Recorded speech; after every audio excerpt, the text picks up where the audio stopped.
पढ़िए चाहे कहीं से, एनसीईआरटी करिए यहीं से। जी हाँ दोस्तों, स्वागत है आप सभी का आपके अपने चैनल पर एक नए लेक्चर में। जैसे कि आप जानते हैं, हम हिस्ट्री की 8th क्लास की एनसीईआरटी कंप्लीट कर रहे हैं। यूपीएससी, स्टेट पीसीएस, जहाँ भी एनसीईआरटी आवश्यक है, मेन रूप से यूपीएससी, बाकी आप जहाँ भी कर रहे हैं वहाँ के लिए महत्वपूर्ण है। पहला चैप्टर हम ऑलरेडी कंप्लीट कर चुके हैं। 6th क्लास की एनसीईआरटी कंप्लीट हो चुकी है, 7th क्लास की एनसीईआरटी कंप्लीट हो चुकी है। हम 8th क्लास की एनसीईआरटी कर रहे हैं, जिसमें हमें आज दूसरा चैप्टर व्यापार से साम्राज्य तक कंपनी की सत्ता स्थापित होती है, ये चैप्टर करना है। कितना इंपॉर्टेंट है यूपीएससी के लिए ये बताने की आवश्यकता नहीं है, आप जानते हैं बहुत महत्वपूर्ण है। 6th 7th 8th की ऑलरेडी जियोग्राफी भी कंप्लीट हो चुकी है एनसीईआरटी। प्लेलिस्ट सभी डिस्क्रिप्शन में कमेंट सेक्शन में पिन है, आप जाकर यूज कर सकते हैं। पीवाईक्यू जो कि बहुत ज़्यादा पसंद किया जा रहा है, यूपीएससी चल रहा है रात के 10 बजे रोज़, आप इसको देख सकते हैं। बहुत पसंद कर रहे हैं लोग, आप भी आएंगे तो मज़ा आएगा। चलिए बिना समय गवाए शुरू करते हैं दूसरा चैप्टर। दूसरा चैप्टर, व्यापार से साम्राज्य तक कंपनी की सत्ता स्थापित होती है।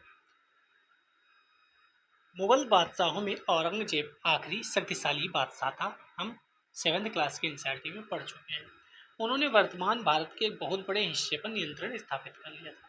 1707 में उनकी मृत्यु के बाद बहुत सारे मुगल सूबेदार, बड़े बड़े जमींदार अपनी ताकत दिखाने लगे थे। उन्होंने अपनी क्षेत्रीय रियासतें कायम कर ली थी। हम पिछले चैप्टर्स में कई बार बताए हैं कि जब सेंट्रल पावर कमज़ोर हो जाती है तो आसपास के जो राजा होते हैं वो अपने आप को बड़ा राजा घोषित कर देते हैं। जैसे जैसे विभिन्न भागों में ताकतवर क्षेत्रीय रियासतें सामने आने लगी, दिल्ली अधिक दिनों तक प्रभावी केंद्र के रूप में नहीं रह सका, ये कमजोर हो गया। 18वीं शताब्दी के उत्तरार्ध में राजनीतिक क्षितिज पर अंग्रेजों के रूप में एक नई ताकत उभरने लगी। क्या आप जानते हैं कि अंग्रेज पहले पहले एक छोटी सी व्यापारिक कंपनी के रूप में भारत आए थे। यानी पहले केवल एक फैक्ट्री खोलने की अनुमति मांग रहे थे कि भैया हमें फैक्ट्री खोल लेने दो सूरत में, और वहाँ से कहानी शुरू हुई और कहाँ तक पहुँची आप जानते हैं। तभी कहा जाता है आप शुरुआत करिए, धीरे धीरे आप सीखते रहेंगे और आगे बढ़ते रहेंगे। भारत आए थे, यहाँ के इलाके पर कब्जे में इनकी ज़्यादा दिलचस्पी नहीं थी। मतलब पहले ये व्यापार करने आए थे, ये कोई शासन करने नहीं आए थे। लेकिन लोग कहते हैं कि यहाँ के लोग इतने अच्छे थे कि उन्हें शासन करने पर मजबूर कर दिया। कुछ लोग कहते हैं कि नहीं, वह शासन कर इसलिए रहे थे जिससे उनकी कंपनी को प्रॉफिट हो। तो कई लोगों का मत अलग अलग होता है। हम कल के चैप्टर में भी देखे थे कि इतिहासकार अलग अलग तरीके से अलग अलग चीज़ों की व्याख्या करते हैं। तो फिर ऐसा कैसे हुआ कि एक दिन वे इस विशाल साम्राज्य के स्वामी बन बैठे। इस अध्याय में आप देखेंगे ये कैसे हुआ। यानी वो कब्जा करने नहीं आए थे, कंपनी चलाने आए थे। वो कैसे सत्ता सत्ता पे स्थापित हो गए, ये हम इस चैप्टर में देखेंगे। कैप्टन हडसन द्वारा बहादुर शाह जफर उनके बेटों को गिरफ्तार किया गया। औरंगजेब के बाद कोई मुगल बादशाह इतना ताकतवर तो नहीं हुआ, लेकिन एक प्रतीक के रूप में मुगल बादशाहों का महत्व बना हुआ था। जब 1857 में ब्रिटिश शासन के विरुद्ध भारी विद्रोह शुरू हो गया तो विद्रोहियों ने मुगल बादशाह बहादुर शाह जफर को ही अपना नेता मान लिया। जब विद्रोह को चल दिया गया, कंपनी ने बहादुर शाह जफर को देश छोड़ने के लिए मजबूर कर दिया। उनके बेटों को जफर के सामने ही मार डाला। यानी 1857 में जब क्रांति शुरू हुई तो लोगों ने कहा हम अपना राजा किसे चुने, हम अपना नेता किसे चुने। तो सब दिल्ली गए, आपने पढ़ा होगा, दिल्ली गए तो वहाँ उन्होंने बहादुर शाह जफर से कहा आप हमारे राजा बनिए, आप हमारा नेतृत्व करिए। बहादुर शाह जफर ने मना भी किया, लेकिन लोग नहीं माने। लोगों ने कहा आप ही हमारे राजा थे, पहले शासक थे, मुगल सत्ता स्थापित थी, तो आप ही में हमारा नेतृत्व करिए। 18वीं सदी में भारत तक आने वाले रास्ते आप देख सकते हैं, यहाँ से यहाँ आए थे यूरोपीय कंपनियाँ। पूर्व में ईस्ट इंडिया कंपनी का आना। सन 1600 में ईस्ट इंडिया कंपनी ने इंग्लैंड की महारानी एलिजाबेथ प्रथम से चार्टर अर्थात इजाज़तनामा हासिल कर लिया। तो कौन सा सन है? 1600। क्या नाम है? East India company. महारानी का क्या नाम है? एलिजाबेथ प्रथम। क्या दिया इन्होंने? चार्टर। चार्टर मतलब इजाज़तनामा कि जाइए आप इधर व्यापार करिए। इसमें क्या लिखा था? कंपनी को पूर्व से व्यापार करने का एकाधिकार मिल गया। यहाँ से शुरुआत हो जाती है आपके क्वेश्चन आने की एग्जाम। यानी ये है इधर पूर्व है, ईस्ट है, तो इधर जितना भी व्यापार करना है वो इसको एकाधिकार मिल गया। ब्रिटेन को केवल, बाकी पुर्तगाल, स्पेन ये सब अलग थे, ब्रिटेन को ये अधिकार मिल गया, सॉरी इंग्लैंड को, ठीक है, ब्रिटेन इंग्लैंड बात एक ही थी। इस इजाज़तनामे का मतलब यह था कि इंग्लैंड की कोई और व्यापारिक कंपनी इस इलाके में ईस्ट इंडिया कंपनी से होड़ नहीं कर सकती, केवल इंग्लैंड की कंपनी होड़ नहीं कर सकती, बाकी पुर्तगाल, फ्रांस, डच ये तो रहेंगी, इनसे कोई मतलब नहीं था, ये उस देश की थोड़ी कंपनी थी। इस चार्टर के सहारे कंपनी समुद्र पार जाकर नए इलाकों को खंगाल सकती थी, वहां से सस्ती कीमत पर चीज़ें खरीदकर उन्हें यूरोप में ऊंची कीमत पर बेच सकती थी। कंपनी को दूसरी अंग्रेज व्यापारिक कंपनियों से प्रतिस्पर्धा का कोई भय नहीं था। इस जमाने में वाणिज्यिक कंपनियां मोटे तौर पर प्रतिस्पर्धा से बचकर ही मुनाफा कमा सकती थी। आज ही देख लो, अगर मान लो एक ही व्यक्ति को अधिकार दे दिया जाए किसी चीज़ का कि आप इस चीज़ में आपका एकाधिकार है, तो वह फ्री होकर अपना काम करेगा। जबकि कहा जाता है कि जब प्रतिस्पर्धा होती है, जब कंपटीशन होता है, तो चीज़ें बेहतर होती हैं और सस्ती होती हैं। आज आप देखो, अगर आप दुकान पे जाते हो टमाटर लेने, तो अगर अकेली दुकान है आपके मोहल्ले में तो महंगा मिल सकता है टमाटर, लेकिन अगर वहीं 50 दुकानें लगी हैं तो हो सकता है कोई 20 रुपये में बेच रहा हो तो कोई 15 में भी बेच रहा हो। अगर कोई प्रतिस्पर्धी ना हो तभी वे सस्ती चीज़ें खरीद कर उन्हें ज़्यादा कीमत पर बेच सकते हैं, अगर कोई प्रतिस्पर्धी ना हो, मैंने बता दिया आपको। लेकिन यह शाही दस्तावेज दूसरे यूरोपीय ताकतों को पूरब के बाजारों में आने से नहीं रोक सकता था। जो मैंने बोला, फ्रांस, डच, पुर्तगाल इनको नहीं रोकता था, वो तो केवल इंग्लैंड के लिए था। जब तक इंग्लैंड के जहाज अफ्रीका के पश्चिमी तट को छूते हुए केप ऑफ गुड होप का चक्कर लगाकर हिंद महासागर पार करते, तब तक पुर्तगालियों ने भारत के पश्चिमी तट पर अपनी उपस्थिति दर्ज करा दी थी, गोवा में अपना ठिकाना बना चुके थे। ये लाइन इंपॉर्टेंट है, जब तक वो लोग आए तब तक गोवा में अपना ठिकाना बना चुके थे। पुर्तगाल के खोजी यात्री वास्को डी गामा 1498 में पहली बार भारत आए थे। ये भी क्वेश्चन पूछा जाता है, वास्को डी गामा भारत कितनी बार आए? 2 बार आए, 1498 में आए, उसके बाद भी एक बार आए, ठीक है। 1498 में, अब कहाँ 1600, यानी पुर्तगाली कब आए? 1498 में, और ईस्ट इंडिया कंपनी कब आई? 1600 में।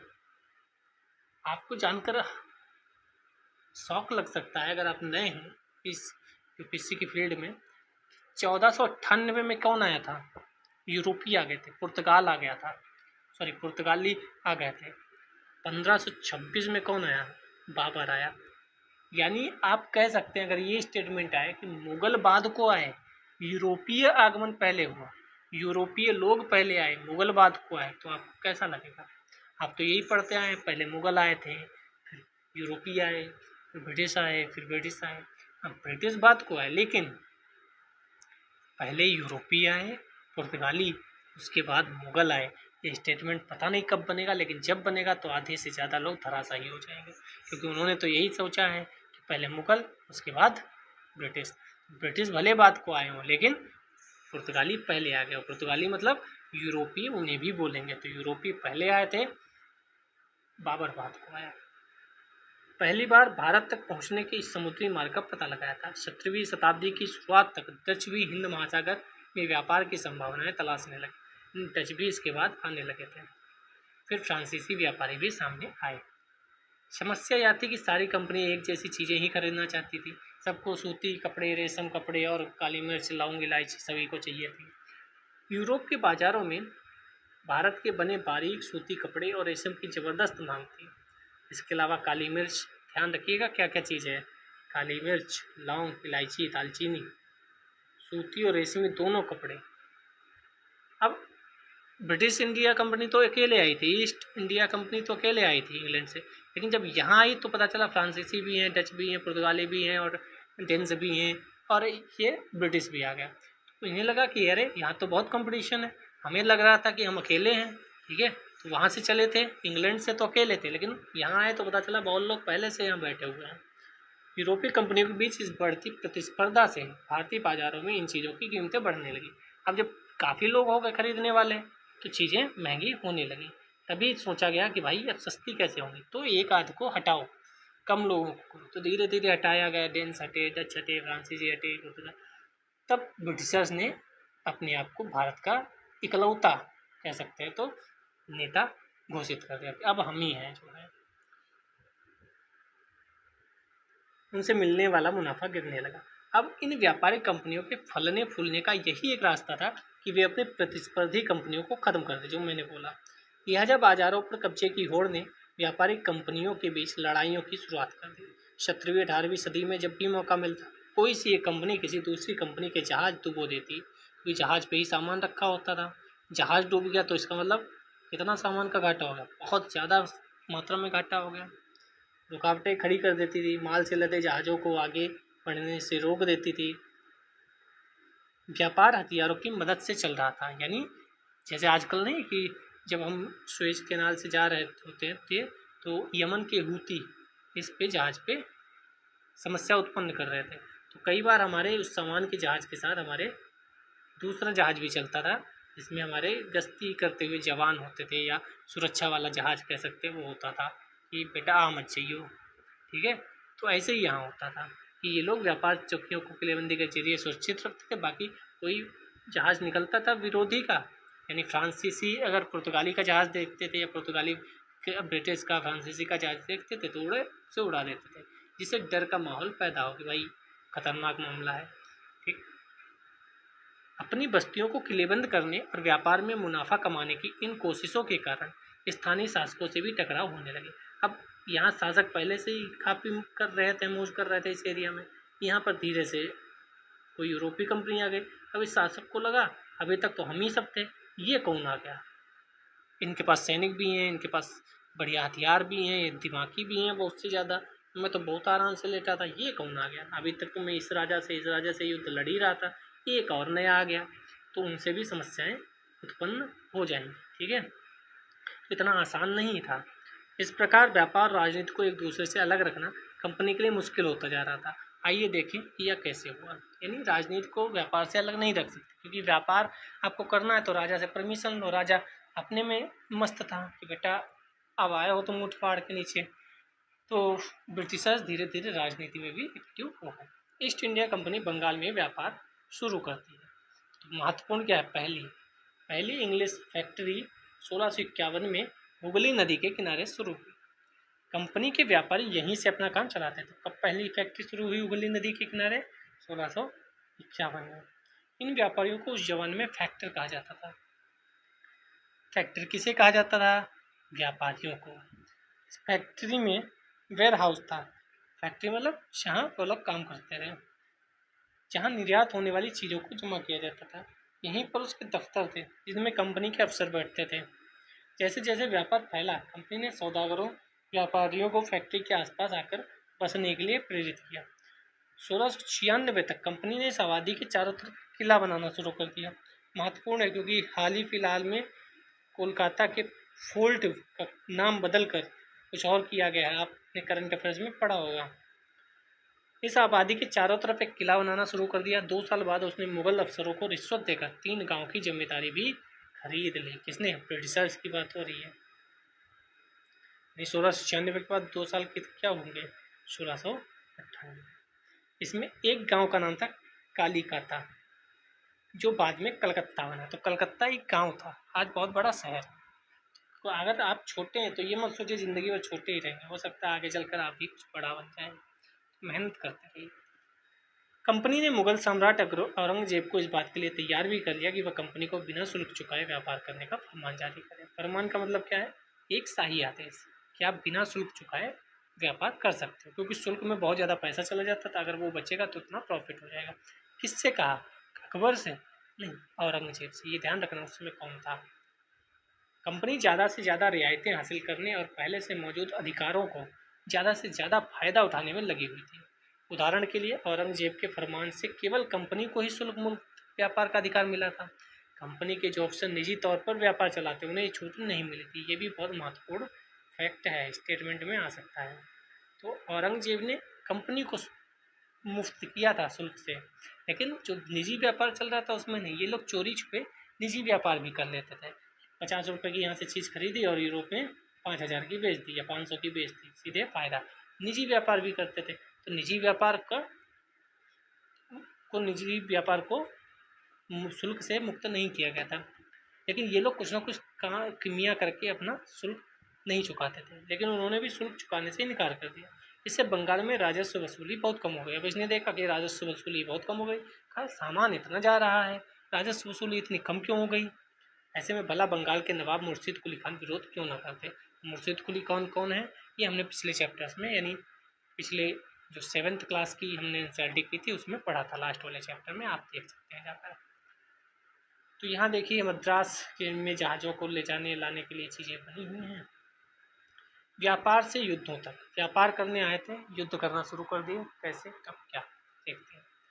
तो एक रॉबर्ट क्लाइव है जो स्टार्टिंग में सबसे ज़्यादा महत्वपूर्ण व्यक्ति माना जाता है। 18वीं सदी की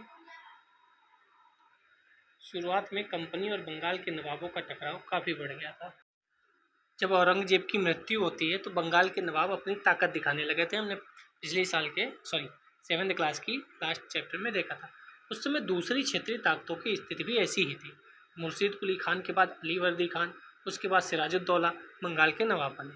ठीक है, कौन कौन बने, मुर्शिद कुली खान, फिर अली वर्दी खान, फिर सिराजुद्दौला। ये सभी शक्तिशाली शासक थे। अब ये सोचते थे कि हमारी पावर हो। अब ब्रिटिश क्या सोचेगा कि मुगल तो निपट गए, मतलब वहाँ कोई समझदार और जिम्मेदार और कोई ताकतवर शासक है नहीं, तो अब हम अपना वर्चस्व स्थापित कर लें। पर ये जो नेता थे बंगाल के, ये सोच रहे थे हम स्थापित कर लें अपना वर्चस्व। ठीक है, उन्होंने कंपनी को रियायतें देने से मना कर दिया, क्योंकि उन्हें लगता था कि अब हम हैं, हम थोड़ा नेता बने। व्यापार का अधिकार देने के बदले कंपनी से नजराने मांगने लगे। उन्हें सिक्का ढालने का अधिकार भी नहीं दिया, किलेबंदी को बढ़ाने से भी रोक दिया। अब कंपनी पर धोखाधड़ी का आरोप लगाते हुए उन्होंने दलील दी कि उसकी वजह से बंगाल सरकार की राजस्व वसूली कम होती जा रही है। नवाबों की ताकत कमजोर पड़ रही थी, कंपनी टैक्स चुकाने को तैयार नहीं थी। उसके अफसरों ने अपमानजनक चिट्ठियां लिखी, नवाबों व उनके अधिकारियों को अपमानित करने का प्रयास किया गया। तो कैसे नवाब शांत बैठेंगे, वो कंपनी से कहेंगे ऐसा है, बहुत हो गया, हमारे घर में आकर हम ही को वो कर रहे हो। और कंपनी सोच रही थी कि मैं तो सैनिक है, मेरे पास पैसा है, मेरे पास मैं तो ताकतवर हूँ। कंपनी का कहना था स्थानीय अधिकारियों की बेतुकी मांगों से कंपनी का व्यापार तबाह हो रहा है। व्यापार तभी फल फूल सकता है जब सरकार शुल्क हटा ले। कंपनी को इस बात का भी यकीन था कि अपना व्यापार फैलाने के लिए उसे अपनी आबादी बढ़ानी होगी, गांव खरीदने होंगे, किलों का पुनर्निर्माण करना होगा।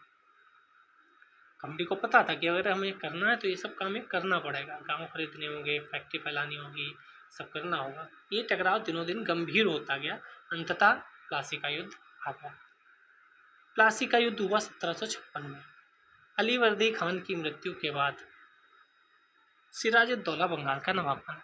और भारत में पुरानी परंपरा है कि एक नवाब बनेगा तो दूसरा मुंह फुला के बैठेगा, फिर इसको हटाने के लिए प्रयास करता रहेगा, कोई तीसरा आएगा इसके साथ मिलकर इसको निपटा देगा और ये अपने आप बैठ जाएगा यहाँ, इसको भी साइड लाइन कर देगा कि तुम निकलो, तुम्हारा हो गया। ठीक है, तो उसको कठपुतली बना देगा। कठपुतली का मतलब एक खिलौना होता है जिसे आप धागों के सहारे इससे, आप इसको पढ़ते भी हैं, करंट अफेयर्स में पढ़ते हैं, एग्जाम के लिए यह भी महत्वपूर्ण होता है। तो बंगाल के नवाब बने कंपनी को सिराजुद्दौला की ताकत से काफ़ी भय था। सिराजुद्दौला थोड़ा सा समझदार माना जाता था। कंपनी सोच रही थी इसे भी कठपुतली बना देंगे, लेकिन ये कठपुतली नहीं बना। ठीक है, फिर क्या हुआ, कंपनी ने प्रयास किया कि सिराजुद्दौला के प्रतिद्वंदियों में से किसी को नवाब बना दिया जाए। अब वो लोग तो बैठे थे कि सिराजुद्दौला को निपटा दो, हमें बना दो, हम आपको जो कहोगे वो कर देंगे, क्योंकि राजा बनने के लिए आदमी कुछ भी कर लेता है। तब भी राजनीति थी, फिर राजनीति चल रही है। कंपनी को कामयाबी नहीं मिली। जवाब में सिराजुद्दौला ने हुक्म दिया कंपनी उनके राज्य के राजनीतिक मामलों में टांग अड़ाना बंद कर दे, किलेबंदी रोके, बाकायदा राजस्व चुकाए। जब दोनों पक्ष पीछे हटने को तैयार नहीं हुए तो अपने 30,000 सिपाहियों के साथ नवाब ने कासिम बाजार में इंग्लिश फैक्ट्री पर हमला बोल दिया। नवाब की फौजों ने कंपनी के अफसरों को गिरफ्तार कर लिया और गोदाम पर ताला डाल दिया। अंग्रेजों के हथियार छीन लिए, अंग्रेजों जहाज़ों को घेर लिया। इसके बाद नवाब ने कंपनी के कलकत्ता स्थित किले पर कब्जे के लिए इधर का रुख किया, यानी अब कलकत्ता पहुंचने वाले थे। अभी तक कहाँ थे, कासिम बाजार में ये काम किया। यहीं पे एक कहानी आती है, वो कितनी सच है कितनी झूठ ये तो नहीं पता। कहा गया कि जब ये लोगों ने फैक्ट्री पर हमला बोला तो कुछ लोग एक कमरे में बंद कर दिए गए, उस कमरे में हवा भी नहीं जा रही थी तो लोगों की मौत हो गई, ऐसा कुछ है। क्या है ये हम 11वीं क्लास और 12वीं क्लास की एनसीईआरटी में विस्तार से पढ़ेंगे। कलकत्ता के हाथ से निकल जाने की खबर सुनकर मद्रास में तैनात कंपनी के अफसरों ने भी रॉबर्ट क्लाइव के नेतृत्व में, रॉबर्ट क्लाइव समझते समझदार स्टार्टिंग में नेता कह रहा हूँ, अफसर था ब्रिटिशर्स का स्टार्टिंग में। रॉबर्ट क्लाइव निकलता है मद्रास से कलकत्ता के लिए। इस सेना को नौसैनिक बेड़े की मदद भी मिल रही थी। नौसैनिक मतलब पूरा अच्छे से निकलता है। इसके बाद प्लासी के साथ लंबे समय तक सौदेबाजी चली। नवाब के साथ लंबे समय तक सौदेबाजी चली। आखिरकार 1757 में रॉबर्ट क्लाइव ने प्लासी के मैदान में सिराजुद्दौला के खिलाफ कंपनी की सेना का नेतृत्व किया और सिराजुद्दौला की हार का एक बड़ा कारण उसके सेनापतियों में से सेनापति कौन था? मीर जाफर की कारगुजारियां भी थी। मतलब मीर जाफर की टुकड़ी ने इस युद्ध में हिस्से नहीं लिया। जब सेनापति ही दूसरे तरफ मिल जाए तो क्या ही करेगा कोई। रॉबर्ट क्लाइव ने यह कहकर उसे अपने साथ मिला लिया कि सिराजुद्दौला को हटाकर मीर जाफर को नवाब बना दिया जाएगा। लालच बुरी बला है। फिर मीर जाफर को भी हटना पड़ा। मीर कासिम आए, मीर कासिम को हटा के मीर जाफर आए। तो इन मूर्खों को ये समझ में नहीं आया कि भाई विदेशी लोग आए हैं, वो अपना हित सोचेंगे, तुम्हें राजा बनाकर उनका हित मिलेगा, तब तक आपको राजा बनाएंगे, फिर आपको लात मारकर भगा देंगे। इन्हें लग रहा था कि नहीं, हमें भी एक बार तो शासक बनना है। राजनीति बहुत बुरी चीज़ है। आपको बहुत कुछ समझ में आ रहा होगा। राजनीति जो है वह विदेशी लोगों का साथ पाकर भी यहाँ राजा बना जा रहा है। मीर जाफर अपने लोगों को हराकर, सिराजुद्दौला तो उसका अपना था ना, सेनापति सिराजुद्दौला ने ही तो बनाया था, और उसी सेनापति ने विद्रोह कर दिया अपने ही राजा के खिलाफ। क्या आप जानते हैं प्लासी नाम क्यों पड़ा? क्योंकि यहाँ पलास के खूबसूरत लाल फूलों से गुलाल बनाया जाता है। जो पलास फूल होता है वो यहाँ मिलता है, इसीलिए प्लासी उस जगह का नाम पड़ा, ऐसा कहा जाता है। संपन्नता का आश्वासन। इंग्लैंड के लोग ईस्ट इंडिया कंपनी की शासकीय महत्वाकांक्षाओं को संदेह और अविश्वास से देखते थे। प्लासी की लड़ाई के बाद रॉबर्ट क्लाइव ने अंग्रेज सम्राट के एक मुख्य विदेश मंत्री विलियम पिट को 7 जनवरी 1759 को कलकत्ते से एक चिट्ठी भेजी। क्या भेजी? लेकिन इतनी विशाल सत्ता एक वाणिज्यिक कंपनी के लिए बहुत बड़ी बात होगी। मतलब ये बता रहा कि अगर इस कलकत्ते पर हम अधिकार जमाएं, हम राजा बने, हम शासक बने, तो ये बहुत बड़ी बात होगी वाणिज्यिक कंपनी के लिए कि इतनी विशाल सत्ता पर हम हैं। मैं खुद यह सोचकर अभिभूत हूँ कि इन समृद्ध रियासतों पर पूरा कब्जा हासिल करने में कोई परेशानी नहीं आएगी। अब मैं यह फैसला आप पर छोड़ता हूँ कि क्या सालाना 20 लाख स्टर्लिंग की आमदनी और 3 प्रांतों का कब्जा कोई ऐसी चीज़ है जिस पर इतना शोर मचाना उचित हो? प्लासी की जंग इसलिए महत्वपूर्ण मानी जाती है क्योंकि भारत में यह कंपनी की पहली बड़ी जीत थी। मतलब पहली बार इतनी बड़ी जीत मिली कि इतने बड़े साम्राज्य पर, कह सकते हैं इतने बड़े राज्य पर उसका कब्जा हो गया। भले ही इनडायरेक्टली उसने राजा किसी और को, शासक किसी और को बनाया हो, लेकिन काम तो यही करते थे सब। नाम का नवाब था। प्लासी की जंग के बाद सिराजुद्दौला को मार दिया गया। मीर जाफर नवाब बना। कंपनी अभी भी शासन की जिम्मेदारी संभालने को तैयार नहीं थी। वो कह रही थी राजा तुम ही बनो, बस जो मैं कहूँ वो करते रहो, मेरा फायदा करते रहना, बाकी आराम से तुम मौज करो। कंपनी अब उसका मूल उद्देश्य तो व्यापार को फैलाना था। वो वही, मेरे व्यापार में अड़चन मत आना, बाकी जो बनो करो। अगर यह काम स्थानीय शासकों की मदद से बिना लड़ाई लड़े ही किया जा सकता था तो किसी राज्य को सीधे अपने कब्जे में लेने की क्या जरूरत है। मतलब वो जान रहे थे कि मैं यहाँ बैठूँ तो खाली टेंशन हो गई, इससे बढ़िया इसके पास क्षमताएं हैं, ये यहीं का व्यक्ति है, इसे बिठा दो, अपना काम होता रहे कि ये साइन कर दो, ये और माल छोड़ दो, ये कर दो। वो भी मैं आपने देखा होगा कि बड़े बड़े जो गुंडे होते हैं, बड़े बड़े जो पावर वाले लोग होते हैं, वो कई बार अपने आप नेता नहीं बनते हैं, बल्कि अपने क्षेत्र से 10 सांसदों को जिता के भेज देते हैं, अपने मुख्यमंत्री को 10 विधायकों को जिताकर भेज देते हैं, 20 विधायक जिताकर भेज देते हैं, फिर मुख्यमंत्री को फ़ोन करते हैं, हाँ ये बात मान लो, वरना जानते हो 20 विधायक मेरे हैं। आपको याद आ गई होंगी कई मूवीज। तो वही यहाँ है कि वह अपना काम करवाना चाहता था। बस जल्दी ही कंपनी को एहसास होने लगा कि यह रास्ता भी आसान नहीं है। कठपुतली नवाब भी हमेशा कंपनी के इशारों पर नहीं चलते थे। नवाब भी अपना सोचते थे कि हम भी राजा हैं, जो जनता है वो मुझे देखे, जनता के लिए मैं कुछ अच्छा करूँ तो वो मुझे याद करे। आखिर उन्हें भी तो अपनी प्रजा की नज़र में सम्मान समृद्धता का दिखावा करना पड़ता था। तो फिर कंपनी क्या करती? जब मीर जाफर ने कंपनी का विरोध किया तो कंपनी ने उसे हटाकर मीर कासिम को नवाब बना दिया। मीर कासिम परेशान करने लगा तो बक्सर की लड़ाई हुई। फिर वही मीर कासिम को हराया, फिर से मीर जाफ़र को दोबारा नवाब बना दिया कि मीर कासिम से तो बढ़िया मीर जाफ़र ही था, कम से कम बहुत ज़्यादा उछल कूद तो नहीं कर रहा था। अब नवाब को हर महीने 5 लाख रुपए कंपनी को चुकाने थे। कंपनी अपने सैनिक खर्चों से निपटने, व्यापारिक जरूरतों तथा अन्य खर्चों को पूरा करने के लिए और पैसा चाहती थी। कंपनी को चाहिए था और भी पैसा दो मुझे, इतने में काम नहीं चल रहा। कंपनी और ज़्यादा इलाके तथा ज़्यादा कमाई चाहती थी। 1765 में जब मीर जाफ़र की मृत्यु हुई तब तक कंपनी के इरादे बदल चुके थे। कठपुतली नवाबों के साथ अपने खराब अनुभवों को देखते हुए क्लाइव ने ऐलान किया, हमें खुद ही नवाब बनना पड़ेगा। तो यहीं से शुरू होता है दो तरीके का शासन, एक जो मीर जाफ़र करता था और दूसरा जो कंपनी करती थी। जो बढ़िया बढ़िया काम था वो कंपनी करती थी, बाकी मीर जाफ़र को दे दिया गया था कि भाई तुम ही निपटाओ। ठीक है। आखिरकार 1765 में मुगल सम्राट ने कंपनी को ही बंगाल प्रांत का दीवान नियुक्त कर दिया। दीवानी मिलने के कारण कंपनी को बंगाल के विशाल राजस्व संसाधनों पर नियंत्रण तो मिल गया।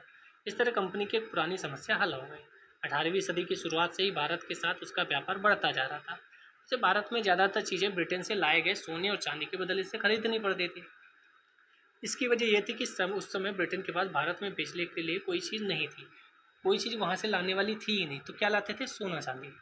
ठीक है। बात को क्या किया, यहीं के राजस्व से चीज़ें खरीदने लगे। प्लासी की जंग के बाद ब्रिटेन में से सोने की निकासी कम होने लगी और बंगाल की दीवानी मिलने के बाद ब्रिटेन से सोना लाने की ज़रूरत ही नहीं पड़ी। अब भारत से होने वाली आमदनी के सहारे ही कंपनी अपने खर्चे चला लेती थी, यहीं से राजस्व प्राप्त करती थी, उसी रुपए से खरीदती थी चीज़ें, उसी से उधर ब्रिटेन में बेच देती थी जाकर, यूरोप में बेच देती थी जाकर। इस कमाई से कंपनी भारत में सूती और रेशमी कपड़ा खरीद सकती थी, अपनी फौजों को संभाल सकती थी, कलकत्ते में किलों और दफ्तरों के निर्माण में की लागत उठा सकती थी, यानी सब कुछ यहीं के रुपए से करने लगी थी। तभी बात को दादा भाई नौरोजी और लोगों ने कहा कि यहाँ से धन का बहिर्गमन हो रहा है, धन बाहर जा रहा है। कंपनी के अफसर नवाब बन बैठे। नवाब नवाब बनने का क्या मतलब था? इसका एक मतलब तो यही थी कि कंपनी के पास अब सत्ता और ताकत थी, लेकिन इसके कुछ और फायदे भी थे। कंपनी का हर कर्मचारी नवाबों की तरह जीने की ख्वाब देखने लगा। सबको लग रहा था हम ही तो नवाब हैं। प्लासी की युद्ध के बाद बंगाल के असली नवाबों को इस बात के लिए बाध्य कर दिया गया कि वे कंपनी के अफसरों को निजी तोहफे के तौर पर जमीन और बहुत सारा पैसा दें। खुद रॉबर्ट क्लाइव ने ही भारत में बेहिसाब दौलत जमा कर ली। इस पे केस भी चला। 1743 में जब वह इंग्लैंड से मद्रास आया तो उसकी उम्र 18 साल थी। 1767 में जब वह 2 बार गवर्नर बनने के बाद हमेशा के लिए भारत से रवाना हुआ तो यहाँ उसकी दौलत 401-102 पाउंड के बराबर। दिलचस्प बात यह है कि गवर्नर के अपने दूसरे कार्यकाल में उसे कंपनी के भीतर पहले भ्रष्टाचार को खत्म करने का काम सौंपा गया था। आप समझ रहे हो, भ्रष्टाचार खत्म करने का काम सौंपा गया था, उसके बावजूद हुआ इतना पैसा लेकर गया। तो आज के ज़माने में उस ज़माने में ज़्यादा अंतर तो नहीं है। कहा भ्रष्टाचार में पकड़े जाओगे, कहा कोई बात नहीं, थोड़ा ज़्यादा पैसे दे देंगे। खैर 1772 में ब्रिटिश संसद में उसे खुद भ्रष्टाचार के आरोपों पर अपनी सफाई देनी पड़ी। जो भ्रष्टाचार खत्म करने के लिए आया था वही भ्रष्टाचार में लिप्त पाया गया। सरकार को उसकी अकूत संपत्ति का स्रोत संदेहास्पद लग रहा था। उसे भ्रष्टाचार आरोपों से बरी तो कर दिया गया, लेकिन 1774 में उसने आत्महत्या कर ली। तो कहा जाता है कि शायद उसको समझ में आ गया होगा कि जो तुमने किया है दोस्त वह गलत था, वह ईमानदारी तो नहीं थी, इसीलिए शायद उसने आत्महत्या कर ली होगी। कंपनी के सभी अफसर क्लाइव की तरह दौलत इकट्ठा नहीं कर पाए। बहुत सारी बीमारियों और लड़ाई के कारण कम उम्र में ही मौत का निवाला बन गए। आपको ये ध्यान रखना है कि किस व्यक्ति पर भ्रष्टाचार के लिए मुकदमा चला था या भ्रष्टाचार के आरोप लगे थे, तो उसका नाम था क्लाइव, रॉबर्ट क्लाइव। इस पर क्वेश्चन आ सकता है क्या, आता है कई बार। इसके अलावा उन सभी को भ्रष्ट और बेईमान मानना भी सही नहीं है। उनमें से बहुत सारे अफसर साधारण परिवारों से आए थे, कुछ ऐसे भी थे जो साधारण परिवार से आए थे। उनकी सबसे बड़ी इच्छा बस यही थी भारत में ठीक ठाक पैसा कमाएं और ब्रिटेन लौटकर आराम की ज़िंदगी बसर करें। जो जीते जी धन दौलत लेकर वापस लौट गए उन्होंने वहाँ आलीशान जीवन जिया। उन्हें वहाँ के लोग नवाब कहते थे।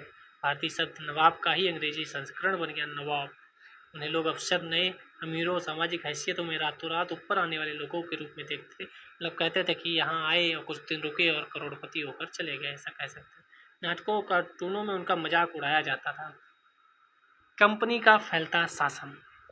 यदि हम 1757 से 1857 के बीच ईस्ट इंडिया कंपनी के द्वारा भारतीय राज्यों पर कब्जे की प्रक्रिया को देखें कि कैसे उन्होंने हमें अपने कब्जे में किया, कैसे उन्होंने इन 100 वर्षों में अपने आप को इतनी बड़ी शक्तिशाली सेना मजबूत करके शासन करना शुरू कर दिया, तो कुछ महत्वपूर्ण बातें सामने आती हैं। किसी अनजान इलाके में कंपनी ने सीधे सैनिक हमला प्राय नहीं किया, मतलब ये नहीं किया कि ये राजा यहाँ है, शासक है और हम गए बस कब्जा कर लिया जाके, सेना को कहा आक्रमण, ऐसा नहीं हुआ था। उसने किसी भी भारतीय रियासत का अधिग्रहण करने से पहले विभिन्न राजनीतिक, आर्थिक, कूटनीतिक साधनों का इस्तेमाल किया। यानी उसने पूरी स्ट्रेटजी बनाई जो यूपीएससी में भी बहुत महत्वपूर्ण होती है। आपको पता होना चाहिए कब क्या किस संबंध में पढ़ना है। बक्सर की लड़ाई 1764 के बाद कंपनी ने भारतीय रियासतों में रेजिडेंट तैनात किए। कौन तैनात किया गया? रेजिडेंट। ये कंपनी के राजनीतिक या व्यावसायिक प्रतिनिधि होते थे। कहा जाता था ये हमारे व्यावसायिक प्रतिनिधि हैं, ये हमारी जगह पर आपसे बात करेंगे। और बात को यही लोग क्या करते थे, वहाँ की खुफिया जानकारी भी इकट्ठा करते थे। और जब लगता था कि राजा के प्रतिद्वंदी, राजा के प्रतिस्पर्धी राजा को हटाने का प्लान कर रहे हैं, तो उन्हीं के साथ मिलकर राजा को किनारे कर देते थे। जैसा कि आपने सिराजुद्दौला के उसमें देखा था केस में। इनका काम कंपनी के हितों की रक्षा करना, उन्हें आगे बढ़ाना था। रेजिडेंट के माध्यम से कंपनी के अधिकारी भारतीय राज्यों के भीतरी मामलों में भी दखल देने लगे थे। जो मैंने बोला, अगला राजा कौन होगा, किस पद पर किसको बिठाया जाएगा, इस तरह की चीज़ें भी कंपनी के अफसर ही तय करना चाहते थे। कई बार कंपनी ने रियासतों पर सहायक संधि भी थोप दी। सहायक संधि क्या थी, कौन लाया था, ये हम आगे पढ़ेंगे, ठीक है। लेकिन अभी ये याद रखिएगा कि ये रेजिडेंट जो थे वह आंतरिक मामलों में भी दखल देने लगे थे। जो रियासत इस बंदोबस्त को मान लेती थी उसे अपनी स्वतंत्र सेनाएं रखने का अधिकार नहीं रहता था। सहायक संधि का मतलब क्या था कि हम आपकी रक्षा करेंगे, उसके बदले आप हमें पर मंथ रुपए देते रहिएगा। जैसे अमेरिका ने जापान से क्या बोला, जापान से बोला तुम्हें सेना रखने की क्या आवश्यकता है, या यूरोपीय यूनियन से क्या बोला, तुम्हें सेना रखने की क्या आवश्यकता है, तुम्हें बम, एटॉमिक बम बनाने की क्या आवश्यकता है, तुम्हें परमाणु बम बनाने की क्या आवश्यकता है, तुम्हारा बड़ा भाई बैठा तो है। और आज उन्हें समझ में आ रहा है कि यार कुछ गड़बड़ तो नहीं हो गई। आप जो वर्ल्ड जियोग्राफी और वर्ल्ड पॉलिटी को देखते होंगे कि अमेरिका कैसे क्या कर रहा है, तो आपको समझ में आता होगा कि अपने पास शक्ति होना और किसी और की शक्ति का अपने लिए इस्तेमाल करना, इन दोनों में अंतर है। आपके पास शक्ति है तो आप कभी भी लाठी उठा के खड़े हो जाएंगे कि साहब आ जाओ, और दूसरा आप फ़ोन कर रहे हो भैया आओ जल्दी मारने जा रहे ये लोग हमें, वो कह रहा बस 2 मिनट रुको, बस आ रहा है, बस ट्रैफिक में जाओ मैं, तब तक आपका काम तमाम, ठीक है। बाकी आप समझदार हैं। उसे कंपनी की तरफ से सुरक्षा मिलती थी। सहायक सेना के रखरखाव के लिए वह कंपनी को पैसा देती थी। जैसे अभी अमेरिका के राष्ट्रपति ने यूरोपीय यूनियन से कहा, नाटो वालों से, नाटो में हो तो सब लोग, लेकिन इसमें जो रुपया ख़त्म होता है, चाहे वो हथियारों के मामले में हो, चाहे रक्षा के मामले में हो, वह तो हम ही देते हैं सब, तो ऐसा तो नहीं चलेगा। तो आप लोग भी अपने जीडीपी का 5-5% खर्च करिए, वरना मैं तो चला। तो यही होता है कि आप अगर दूसरे के ऊपर निर्भर हैं तो कहीं ना कहीं समस्या उत्पन्न होती रहती है। तो ये भी लोग सहायक सेना बन रखने लगे कि भाई ठीक है साहब, हम आपको इतना रुपया दे देंगे, आप हमारी सेना का देखभाल करते रहिएगा, हम अपनी सेना नहीं रखेंगे, ठीक है। और किसी दिन वही आपके लिए खड़ा हो गया तो आपके पास तो सेना है ही नहीं। तो यही किया इन लोगों ने। अगर भारतीय शासक रकम अदा करने में चूक जाते थे तो जुर्माने के तौर पर उनका इलाका कंपनी कब्जे में ले लेती थी। वाह। उदाहरण के लिए वेलेजली गवर्नर था 1798 से 1805 तक। उस समय अवध के नवाब अपना आधा इलाका कंपनी को सौंपने के लिए मजबूर किया गया, क्योंकि नवाब सहायक सेना के लिए पैसा अदा करने में चूक गए थे। इसी आधार पर हैदराबाद के भी कई इलाकों को छीन लिया गया। समझ रहे हो आप? तो डायरेक्ट नहीं, प्यार से कहेंगे, प्यार से, तो डायरेक्ट कब्जा नहीं करते थे। क्लाइव खुद को कैसे देखता था? संसद की एक समिति के सामने सुनवाई के दौरान क्लाइव ने कहा था कि प्लासी की लड़ाई के बाद उसने जबरदस्त संयम का परिचय दिया। आइए देखते हैं उसने क्या कहा। उस स्थिति की कल्पना कीजिए, यहाँ प्लासी की जीत ने मुझे ला खड़ा कर दिया था। एक ताकतवर राजा मेरे इशारों पर चल रहा था, एक संपन्न शहर मेरी दया पर था, उसके सबसे दौलतमंद महाजन मेरी एक एक मुस्कुराहट के लिए एक दूसरे का गिरेबान खींच रहे थे। मैं ऐसे खजानों के बीच से गुजर रहा था जो सिर्फ मेरे लिए खुले थे। हर एक तरफ सेना, दूसरी तरफ जवाहरात। अध्यक्ष महोदय, मैं अपने इस संयम को देखकर खुद हैरान हूँ। आपको एक बात बताऊं, आप जब भी हिस्ट्री पढ़ें तो इसलिए भी ना पढ़ें कि आपको एग्जाम में क्या क्या फैक्ट या क्या क्या चीज़ें आएगी। आप इसलिए पढ़ें कि आप क्लाइव से क्या सीख सकते हैं, आप सिराजुद्दौला जो मारा गया उससे क्या सीख सकते हैं, आप बेले जली से क्या सीख सकते हैं। हिस्ट्री इसलिए भी पढ़ी जाती है कि अगर हिस्ट्री में कोई घटना घटित हुई है तो आप उससे सीख कर आगे जो घटना घटित होने वाली है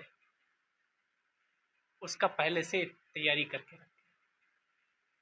आप अपने व्यक्तित्व को संवारें इन सबको पढ़कर, मुझे किस चीज़ पे कैसा रिएक्ट करना है, किस।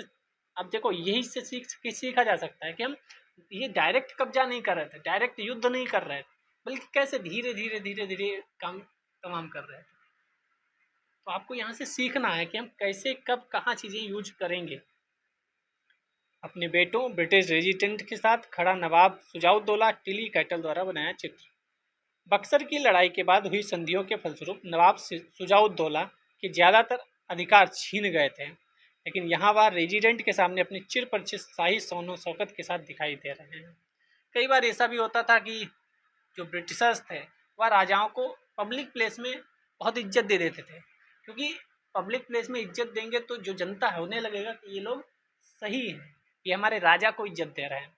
लेकिन अगर आप पब्लिक प्लेस में उस राजा के साथ कुछ व्यवहार करेंगे तो पब्लिक को लगेगा यार ये बाहरी लोग कौन है जो हमारे घर में आकर हमारे ही नेता के ऊपर बदसलूकी कर रहे हैं। तो पब्लिक नाराज हो जाएगी, और पब्लिक नाराज हो गई ना तो गलती हो जाएगी।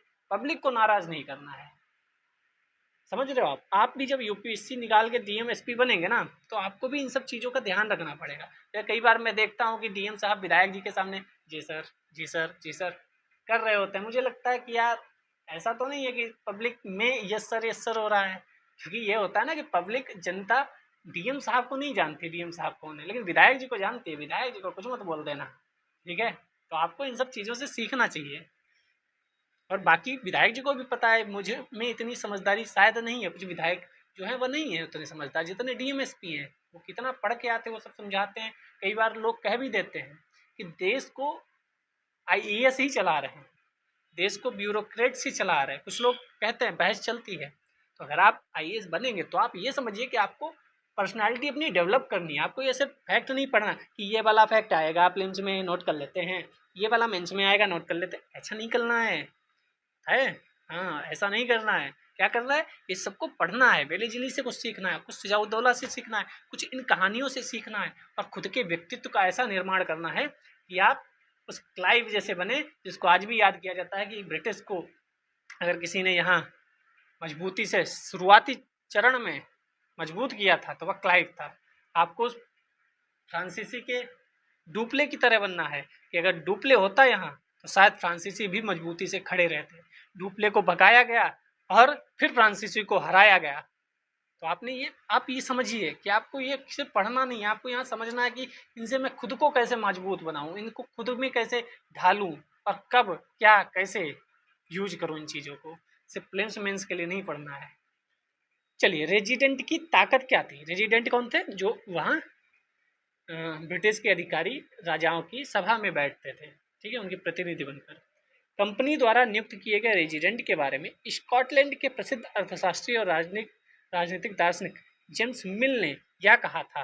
जेम्स मिल आपको एससे में भी इनकी किसी भी बात पर एससे लिखने को भी आ सकता है। जेम्स मिल बहुत इंपॉर्टेंट कैरेक्टर है, ठीक है। दरअसल रेजिडेंट रियासत का राजा होता है, रेजिडेंट रियासत का राजा होता है। हम उसे अहस्तक्षेप की मनाही निषेधाज्ञा के तहत काम करने की छूट देते हैं। जब तक स्थानीय राजा पूरी तरह अधीनस्थ रहता है और रेजिडेंट यानी ब्रिटिश सरकार के माफिक काम करता है तो चीज़ें आराम से चलती हैं। मतलब जब तक राजा बात मानता रहेगा ब्रिटिशर्स की, तब तक कहेंगे बेटा बैठे रहो गद्दी पे, आराम से मौज करो। और जिस दिन तुमने तक समस्या उत्पन्न की ब्रिटिशर्स के लिए, कंपनी के लिए, उस दिन हम भी आपके लिए समस्या उत्पन्न कर देंगे। शासन के कामों में रेजिडेंट की दखलंदाजी के बिना सब कुछ चल जाता है। जब भी कुछ अलग तरह का घटता है, जब भी राजा कोई ऐसा रास्ता अपनाता है जिसे ब्रिटिश सरकार गलत मानती है, तो टकराव, उथल पुथल पैदा हो जाती है। उनसे प्यार से कहा जाता है कि देखो तुम्हारे भाई साहब जो है ना, वो लगे हैं लाइन में, ऐसा ना हो कि हम तुम्हें निपटा दें और उन्हें राजा बना दें, तो ढंग से चलो। जैसे सुजाउद्दौला के क्षेत्र में हुआ था, मीर जाफर को बना दिया, मीर जाफर को अपने में मिला के। टीपू सुल्तान शेरा मैसूर, मैसूर का सुल्तान था। 1799 में मृत्यु होती है इसकी, ठीक है। इससे पहले हैदर अली था। जब कंपनी को अपने राजनीतिक और आर्थिक हितों पर खतरा दिखाई दिया, तो कंपनी ने प्रत्यक्ष सैनिक टकराव का रास्ता भी अपनाया। लेकिन 1799 तक आप देखिए, वो पूरा बंगाल कैप्चर कर चुके हैं। तो मुगलों के साथ, मुगल का जो भी राजा था शाह आलम द्वितीय, उसके साथ संधि कर चुके थे। वह अवध के नवाब इलाहाबाद की संधि कर चुके थे। तो ब्रिटिशर्स थोड़े मजबूत स्थिति में आ गए। ब्रिटिशर्स के पास पैसा है, पावर है, लोग हैं और एरिया है, क्षेत्र है उनके पास। तो अब वह उतने मजबूत हैं कि वह प्रत्यक्ष भी सैनिक टकराव कर सकते हैं। दक्षिण भारतीय राज्य मैसूर के उदाहरण से यह बात समझी जा सकती है। हैदर अली 1761 से 82 तक रहा। उनके विख्यात पुत्र टीपू सुल्तान 82 से 99 तक रहा। शासकों के नेतृत्व में मैसूर काफी ताकतवर हो चुका था। मालाबार तट पर होने के कारण, मतलब ये मैसूर था, यहाँ पर कह सकते हैं, थोड़ा बड़ा हो गया, यहाँ पर मैसूर था। मैसूर रियासत के नियंत्रण में था, जहाँ से कंपनी काली मिर्च, क्योंकि केरल में काली मिर्च इलायची आप जानते हैं खरीदती थी। 1785 में टीपू सुल्तान ने अपनी रियासत में पड़ने वाले बंदरगाहों से चंदन की लकड़ी, यह महत्वपूर्ण है, चंदन की लकड़ी, काली मिर्च और इलायची का निर्यात रोक दिया। कहा निर्यात ही नहीं होगा बाहर। सुल्तान ने स्थानीय सौदागरों को भी कंपनी के साथ कारोबार करने से रोक दिया। मतलब ये भी कह दिया कि ये जो भी लोग हैं वो ब्रिटिश कंपनी यानी ईस्ट इंडिया कंपनी के साथ व्यापार नहीं करेंगे। टीपू सुल्तान ने भारत में रहने वाले फ्रांसीसी व्यापारियों से घनिष्ठ संबंध विकसित किए। उनकी मदद से अपनी सेना का आधुनिकीकरण किया। जैसे आप जानते हैं, दुश्मन का दुश्मन दोस्त होता है। तो फ्रांसीसी और ब्रिटिशर्स की आपस में नहीं बनती थी, और ब्रिटिशर्स की टीपू सुल्तान से भी नहीं बनती थी। तो ये दोनों क्या हो गए, मित्र हो गए। हमारी पाकिस्तान से भी नहीं बनती है, चीन से भी नहीं बनती है। हालांकि अब तो बांग्लादेश से भी नहीं बन रही, लेकिन पाकिस्तान चीन, तो पाकिस्तान चीन आपस में क्या है, मित्र हैं। ईरान की अमेरिका से भी नहीं बनती है, रूस की भी अमेरिका से नहीं बनती है, चीन की भी अमेरिका से नहीं बनती है। तो ये आपस में कहीं ना कहीं मित्रतापूर्ण संबंध कभी ना कभी दिखाई देते हैं कि देखो हम साथ साथ हैं, ठीक है। ईरान अमेरिका की नहीं बनती, इजराइल ईरान की नहीं बनती, तो इजराइल अमेरिका साथ आ जाते हैं। तो फ्रांसीसियों को यह फायदा था कि अगर ब्रिटिश कमजोर हो जाएंगे तो हम यहाँ पर व्यापार कर सकेंगे, और टीपू सुल्तान को यह था कि हम अपना राज्य बचा लेंगे। तो आधुनिकीकरण फ्रांस के जरिए टीपू सुल्तान ने किया। राजा रणजीत सिंह ने भी आधुनिकीकरण किया था, सेना मजबूत की थी। हम आगे पढ़ेंगे। टीपू सुल्तान के बेटों को बंधक के रूप में कॉर्नवालिस के सामने पेश किया जा रहा है, ठीक है। कंपनी की फौजों को हैदर अली और टीपू सुल्तान ने कई बार युद्ध में हराया था। कंपनी की फौजों को हराया था, ये भी ध्यान रखिएगा, कई बार हराया था। लेकिन जब मराठा और हैदराबाद के निजाम ब्रिटिशर्स के साथ हो गए, तब ये हार गए। कौन, टीपू सुल्तान। 1792 में मराठों, हैदराबाद के निजाम, कंपनी की संयुक्त फौजों के हमले के बाद टीपू सुल्तान को अंग्रेजों से संधि करनी पड़ी। यहाँ से क्वेश्चन आते हैं, स्टेटमेंट में, प्रीलिम्स में भी आता है, बहुत ही ज़्यादा महत्वपूर्ण है। क्या आता है, कई बार मराठा और हैदराबाद के निजाम, इनमें से कौन किसके साथ रहा। मैसूर के साथ जो युद्ध हुए हैं वो 4 युद्ध हुए हैं। कब कब हुए हैं, एक हुआ है 1767-69, दूसरा हुआ है 80, एक 67-69 हुआ है, आप लिख लो। एक हुआ है 1780, ठीक है। एक हुआ है 90-92, और लास्ट में एक हुआ है 99, जो लास्ट निपट गया था वहाँ पे मामला, ठीक है। तो इसमें कभी जो मराठा थे वो टीपू सुल्तान यानी मैसूर की तरफ थे, यानी हैदर अली की तरफ थे, और कई बार ब्रिटिशर्स की तरफ थे। मैसूर के साथ कई संधियाँ हुई हैं। पहली जो थी मैसूर में, मैसूर युद्ध हुआ जो 1767 में, वह मद्रास ट्रीटी हुई, मद्रास की संधि। दूसरा जो हुआ उसमें जो युद्ध खत्म हुआ वो मैंगलोर संधि के साथ खत्म हुआ। हैदर अली की मृत्यु हो गई थी, फिर उसे टीपू सुल्तान ने कंटिन्यू किया था। मैंगलोर की संधि हुई थी। तीसरा हुआ, ये सब लिखा नहीं है, मैं बोल रहा हूँ, आप लिख सकते हैं अपनी कॉपी में, बुक में भी यहाँ पर साइड में लिख सकते हैं आप। तीसरा हुआ, नहीं समझ में आया फिर से रिपीट करके देख लीजिए। तीसरा हुआ श्रीरंगपट्टनम की संधि। और चौथे में संधि करने के लिए टीपू सुल्तान बचा ही नहीं था। ठीक है, हालांकि तीसरे में ही लग गया था कि अब काम मामला खत्म है, लेकिन फिर भी चौथे में जैसे युद्ध शुरू होता है वैसे युद्ध समाप्त हो जाता है। तो 4 युद्ध हुए मैसूर के साथ, बहुत इंपॉर्टेंट है। क्रोनोलॉजी भी पूछी जा सकती है, ईयर पूछे जा सकते हैं, संधियाँ पूछी जा सकती हैं। एक तरफ दे देगा फर्स्ट प्रथम युद्ध मैसूर, एक तरफ कह देगा मैसूर के साथ युद्धों को बताओ। प्रथम युद्ध, द्वितीय, तृतीय, चतुर्थ युद्ध, श्रीरंगपट्टनम संधि, मद्रास संधि और श्री टीपू सुल्तान की मृत्यु और मद्रास संधि। कहेगा मिलाओ सही से, मिलान करो। ठीक है, आप समझ गए होंगे क्वेश्चन किस टाइप से बनेगा। बाकी इतना काफ़ी है, बाकी हम 11th-12th की क्लास में देखेंगे। 2 बेटों को अंग्रेजों ने बंधक के रूप में अपने पास रख लिया। ब्रिटिश चित्रकारों को ऐसे दृश्यों की तस्वीर बनाने में मजा आता था। अंग्रेजों की सत्ता को विजयी दिखाते थे, मतलब ये दिखाते थे कि देखो ब्रिटिशर्स कितने पावरफुल हैं। ठीक है, और इसमें क्या था, कुछ नहीं है, बस इतना याद रखो। 1792 में मराठों और हैदराबाद के निजाम और कंपनी की संयुक्त फौजों के बाद ये मैंगलोर की संधि होती है और हैदर अली की मृत्यु भी इसी बीच में हो जाती है। नहीं सॉरी, यहाँ पर तो हैदर अली की मृत्यु 1782 में हो गई थी। ठीक है, ये तो 92 लिखा है। तो ये तीसरा युद्ध जो था उसमें ये बात है। 1792 में तीसरा युद्ध चल रहा था, थर्ड मैसूर युद्ध चल रहा था। ठीक है, आई रिपीट, 1792 में तीसरा मैसूर युद्ध चल रहा था जिसमें मराठा हैदराबाद के निजाम और कंपनी साथ में थे। 1782 में ही द्वितीय युद्ध के समय हैदर अली की मृत्यु हो गई थी। समझ में आ गया होगा आपको। सुल्तान के इन कदमों से अंग्रेज आग बबूला हो गए। हैदर अली और टीपू सुल्तान बहुत महत्वाकांक्षी, घमंडी, खतरनाक दिखाई देते थे। अंग्रेजों को लगता था ऐसे राजाओं को नियंत्रित करना कुचलना जरूरी है। मैसूर के साथ 4 बार जंग हुई, मैंने बता दिया। 1716, 69, 80, 84, 90, 92, 99। श्रीरंगपट्टनम की आखिरी जंग में कंपनी को सफलता मिल गई। तो मैंने वही बताया, तीसरी वाली जो थी 90, 92, इसी में तीनों साथ हो गए, मराठा, ब्रिटिश और हैदराबाद के निजाम। श्रीरंगपट्टनम की संधि वहीं पर पता चल गया कि सफलता मिल गई, लेकिन फिर भी 1799 में एक बार युद्ध होता है और टीपू सुल्तान की मृत्यु हो जाती है। ये जो हैदर अली जिस साम्राज्य में सेनापति था, उस साम्राज्य का नाम था वाडियार वंश। ठीक है, वाडियार वंश। इसी वंश के जब राजा कमजोर हो गए तो टीपू सुल्तान ने खुद को शासक घोषित कर दिया। ठीक है, तो अब जब टीपू सुल्तान को मार दिया, सॉरी हैदर अली, मैंने टीपू सुल्तान शायद बोल दिया। वाडियार वंश का जो सेनापति था वह हैदर अली था। जब वाडियार वंश के शासक कमजोर हो गए तो हैदर अली ने अपने आप को शासक नियुक्त कर लिया। अब हैदर अली भी मर चुका है, टीपू सुल्तान भी मर चुका है, तो राजाओं ने ब्रिटिशर्स ने कहा कि अब हम क्या करें। तो उन्होंने वाडियार राजवंश का ही एक व्यक्ति पकड़ा और उसे राजा बना दिया, यानी कठपुतली बना दिया। बाकी काम तो खुद ही देखना था। ये राजाओं को क्यों बना देते थे, ये हमने पहले भी बताया कि जनता को लगे कि मेरा राजा है, मेरे अपने घर का है, ऐसा ना लगे कोई दूसरा आके शासन कर रहा है, जबकि अप्रत्यक्ष रूप से कंपनी ही शासन कर रही थी। मैसूर पर भी सहायक संधि थोप दी गई। ये एक टीपू सुल्तान खिलौना है, मतलब ये बताया गया टीपू सुल्तान है और ये ब्रिटिशर्स है, तो वो शेर की तरह है, ये सब दहाड़ता है। ये आप खोज करके पढ़ लेना, कोई दिक्कत नहीं है।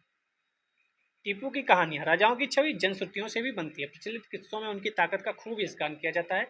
1782 में मैसूर के राजा टीपू सुल्तान के बारे में कहा जाता है, एक बार वे अपने फ्रांसीसी दोस्त के साथ जंगल में शिकार खेलने गए। वहाँ एक शेर उनके सामने आ गया, उनकी बंदूक ने मौके पर साथ नहीं दिया, कटार भी जमीन पर गिर गए। निहत्ते ही शेर का मुकाबला किया, आखिर कटार अंत में मिल गई और शेर को मार गिराया। शेर मैसूर इसलिए कहा जाता है, राष्ट्रीय झंडे पर भी शेर की तस्वीर होती थी। मतलब ये अपने राजाओं के लिए जो भी लोग कहते हैं वह कहा गया है। अब कितना सही कितना झूठ तो भूतकाल के गर्त में है। अब आते हैं मराठों से लड़ाई। मैसूर से खत्म हो गई, मराठों से लड़ाई कितनी हुई है, 3 हुई है। एक हुई है, फिर आप नोट कर लीजिए एक साथ, 1775 से 82, 1775 से 82। ठीक है, मराठा फर्स्ट बार हुई, इसमें 2 संधियां हुई, एक 1776 पुरंदर संधि और 1782 सालबाई संधि। 1776 पुरंदर संधि और 1782 सालबाई की संधि। फिर दूसरा होता है 1803 में, जब मैसूर निपटा देते। देखो मराठों के साथ मिलकर मैसूर को निपटाया, अब मैसूर निपट गया तो मराठों से लड़ाई लड़ने लगे, यही ब्रिटिशर्स थे। 1803 से 1805 में हुआ।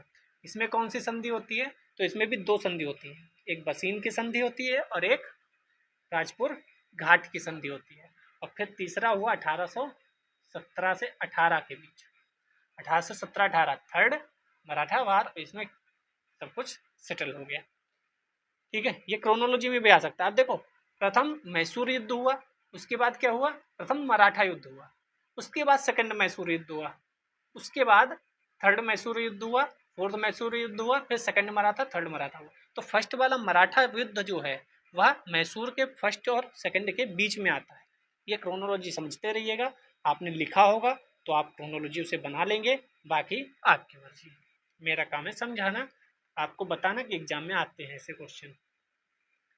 मराठों से लड़ाई की बात करते हैं तो 18वीं शताब्दी के आखिर से कंपनी मराठों की ताकत को भी काबू और ख़त्म करने के बारे में सोचने लगी थी, क्योंकि मराठे बहुत ताकतवर थे।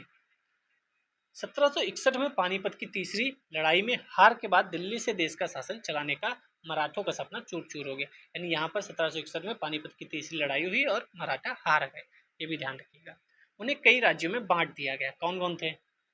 बागडोर नहीं, सिंधिया एक थे जो आज भी आप नाम सुनते होंगे, दूसरे होलकर थे, तीसरे गायकवाड़ थे, चौथे भोसले थे। ये चार में बांट दिया गया, और जब भी आप बांटोगे तब आप समस्या में फंसोगे।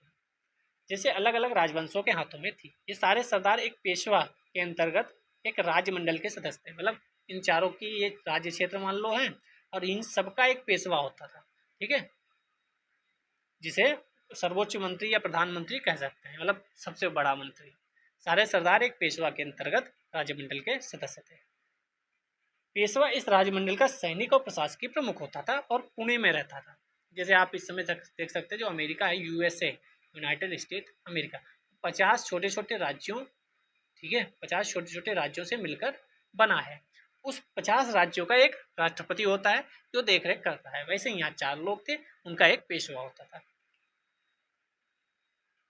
महादजी सिंधिया और नाना फडणवीस 18वीं सदी के आखिर के दो प्रसिद्ध मराठा योद्धा और राजनीतिज्ञ थे। एक के बाद एक कई युद्धों में कंपनी ने मराठों को घुटने टेकने पर मजबूर कर दिया। पहला युद्ध सालबाई संधि के साथ खत्म हुआ। दूसरा अंग्रेज मराठा युद्ध कई मोर्चों पर लड़ा गया। इसका नतीजा यह हुआ कि उड़ीसा और यमुना के उत्तर में स्थित आगरा व दिल्ली सहित कई भूभाग अंग्रेजों के कब्जे में आ गए। 1719 में तीसरे अंग्रेज मराठा युद्ध में पूरी तरह से कुचल दिया गया। पेशवा को पुणे से हटाकर कानपुर के बिठूर में पेंशन पे भेज दिया गया। ये आप सुनते भी होंगे। अब विंध्य के दक्षिण में स्थित पूरे भूभाग पर कंपनी का नियंत्रण हो चुका था। ये विंध्य है, यहाँ पर मैसूर को हरा दिया। निजाम पे पहले ही सहायक संधि हो चुकी है, और ये मराठा को हरा दिया, जो 3 बड़ी इस समय राजवंश थे, 3 बड़े शासक थे, 3 बड़ी क्षेत्रीय संगठन थे कह सकते हैं, या जो भी 3 बड़े जो राजवंश थे, उन्हें हराकर इसके पूरे नीचे पर अपना कब्जा कर लिया। ये तो बंगाल में पहले से ही कब्जा था उनका। तो आप समझ सकते हैं कैसे चीज़ें पढ़ी, और हम अभी मैप के अकॉर्डिंग भी देखेंगे। अब आता है सर्वोच्चता का दावा, सर्वोच्चता का दावा। अभी हम सिखों को नहीं इन्होंने हराया है, अभी पंजाब बचा है, अभी सिक्किम बचा है, दक्षिण वर्मा बचा है, उत्तराखंड बचा है, ठीक है, और सिंध बचा है, अफगानिस्तान बचा है, अभी कई युद्ध बचे हैं। उपरोक्त विवरण से स्पष्ट है कि 19वीं सदी की शुरुआत से कंपनी क्षेत्रीय विस्तार की आक्रामक नीति पर चल रही थी। हेस्टिंग्स, इस शब्द से पता नहीं क्यों दिक्कत है मुझे, वेस्टिंग्स, इस शब्द से वेस्टिंग्स 1813 से 1823 तक गवर्नर जनरल बनता है। ठीक है, कब से? 1823 से 1813 से 1823 तक। 1813 में एक चार्टर एक्ट भी आया था। हेस्टिंग्स के नेतृत्व में सर्वोच्चता की एक नई नीति शुरू की गई। कंपनी का दावा था कि उसकी सत्ता सर्वोच्च है, इसलिए वह भारतीय राज्यों से ऊपर है। अपने हितों की रक्षा के लिए वह भारतीय रियासतों का अधिग्रहण करने या उनको अधिग्रहण की धमकी देने का अधिकार अपने पास मानती है। अंग्रेजों की नीतियों को दिखाई देती है। अब उन्हें समझ में आ गया कि यहाँ बहुत ज़्यादा तकलीफें नहीं हैं कब्जा करने में, बहुत आसान चीज़ है। यहाँ के लोग आपस में ही लड़े जा रहे हैं। लेकिन यह प्रक्रिया बेरोक टोक नहीं चली। क्यों? क्योंकि एक रानी आती हैं, क्या नाम है उनका? जब अंग्रेजों ने कित्तूर, क्या है कित्तूर, कहाँ है? कर्नाटक में है इस समय, राज्य पर कब्जा करने के लिए गए तो वहाँ एक थी रानी चिन्नम्मा, ने हथियार उठा लिए और अंग्रेजों के खिलाफ आंदोलन छेड़ दिया। 1824 में उन्हें गिरफ्तार कर लिया गया। 1829 में जेल में ही उनकी मृत्यु हो गई। तो इनका भी नाम आप याद रखिएगा, रानी चिन्नम्मा, कित्तूर कर्नाटक में है। चिन्नम्मा के बाद कित्तूर स्थित संगोली के गरीब चौकीदार रायन्ना, ये भी याद रखिए। अब बड़े बड़े नाम याद रखते हैं, छोटे छोटे नाम कभी स्टेटमेंट में आ जाएंगे, हम फंस जाएंगे। रायन्ना ने यह प्रतिरोध जारी रखा। चौतरफा समर्थन और सहायता से उन्होंने बहुत सारे ब्रिटिश शिविरों और दस्तावेजों को नष्ट कर दिया। आखिरकार उन्हें भी 1823 में फांसी दे दी गई। और इस सब का हम आगे भी किताब में पढ़ते रहेंगे। अब चलते हैं 1830 के दशक के अंत में। ईस्ट इंडिया कंपनी रूस के प्रभाव से डर रही थी। ठीक है, कंपनी को भय था कि कहीं रूस का प्रभाव पूरे एशिया में फैलकर उत्तर पश्चिम से भारत को अपनी चपेट में ना ले ले। तो इसलिए क्या करें, तो बाउंड्री पहले से ही मजबूत कर दो। तो बाउंड्री का मतलब अफगानिस्तान। अफगानिस्तान उस समय बॉर्डर पे पड़ता था, क्योंकि अफगानिस्तान के ऊपर जितने भी आपको तुर्कमेनिस्तान और किर्गिस्तान सब दिख रहे हैं, वह सब पहले रूस का ही भाग हुआ करते थे। तो 1838 से 42 के बीच अफगानिस्तान के साथ एक लंबी लड़ाई लड़ी। वहाँ प्रत्यक्ष कंपनी शासन स्थापित करना चाहती थी। प्रत्यक्ष नहीं, वो कह रहे थे राजा तुम ही रहो, बस मुझे ये सुकून दिला दो कि रूस के साथ आप नहीं जाएंगे, डेट्स इट। 1843 में सिंध भी कब्जे में आ गया। क्यों? क्योंकि सिंध ये था, अफगानिस्तान ये था। अफगानिस्तान को मारने गए, अफगानिस्तान को नहीं मार पाए, तो क्या कहा, बेइज्जती हो जाएगी, तो क्यों ना हम इसको ही निपटा दें। सिंध पहले से ही इसके साथ विलय में था कि भैया ठीक है, हम आपकी बात मानेंगे, सहायक संधि कर लिए हैं, सब ठीक है, लेकिन कहा नहीं हम तो विलय कर लेंगे। क्यों? क्योंकि वो फ्रस्ट्रेशन यहाँ का था। इसके बाद बाकी आप फाउंडेशन जब पढ़ेंगे, जब कहीं पढ़ेंगे आप पूरी हिस्ट्री, वहाँ और अच्छे से बताया जाएगा। यहाँ आपको एक मोटा मोटा एनसीईआरटी का अंदाजा मिल जाएगा। ठीक है, यहाँ महाराजा रणजीत सिंह, कहाँ, पंजाब की बारी थी, यहाँ महाराजा रणजीत सिंह ने कंपनी की दाल नहीं गलने दी।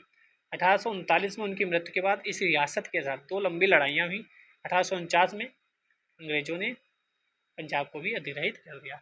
दो लड़ाइयाँ हुई, ठीक है, एक 1809 में और एक 1845-46 में। ठीक है, एक 1884 से 1844 से 49। ठीक है, दो तीन लड़ाइयाँ हुई। 1809 में अमृतसर की संधि हो गई थी, शाश्वत मित्रता तक की संधि हो गई थी। तो 1809 में कोई युद्ध नहीं होना था, क्योंकि संधि हो गई पहले ही कि कोई बात नहीं, हम युद्ध नहीं लड़ेंगे। जब राजा रणजीत सिंह की मृत्यु हो जाती है, उसके बाद 1845-46 में एक युद्ध होता है, और 44 से 49 में भी पूरा युद्ध होता है, तो उसी में विलय हो जाता है, अधिग्रहण कर लिया जाता है।